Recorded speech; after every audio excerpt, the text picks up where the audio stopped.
La Coppa al Cielo, la felicità liberatoria dopo la grande impresa, vincere la Champions League contro le turche del Vakif. 64 vittorie consecutive, 4 trofei, Supercoppa, Coppa Italia, Scudetto e Champions League, Limoco nell'Olimpo della pallavolo mondiale, Conegliano capitale del volley femminile, un quarto set al cardiopalma, un tie break partito male, subito riequilibrato, un'immensa Paola Egonu, 40 i palloni messi a terra. Sono super emozionata, felice dopo un anno lunghissimo, super fiera di me stessa. È stata dura, durissima. La dedico alla mia famiglia, a Conegliano, la prima Champions. Sono onorata di essere qui e di averla vinta con loro. Alla mia migliore amica e a tutti quanti che ci hanno seguito e hanno lavorato per noi.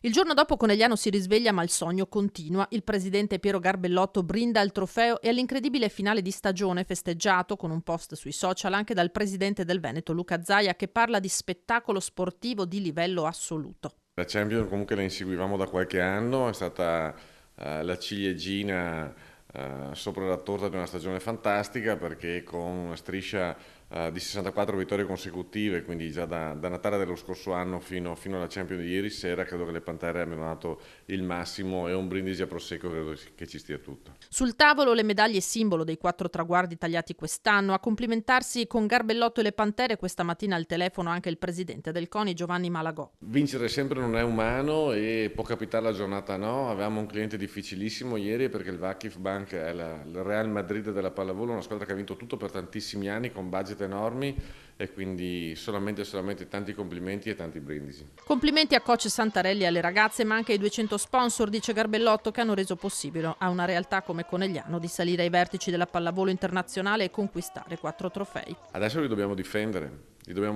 questa è una grandissima motivazione per andare avanti. Infine un pensiero ai tifosi che la società e la squadra sperano di riabbracciare al più presto. Sarebbe stata una stagione perfetta se avessimo avuto il pubblico. Una dedica anche ai tifosi che purtroppo questo Covid ci ha strappato e che ci guardano da lassù e crediamo che siano orgogliosi di noi.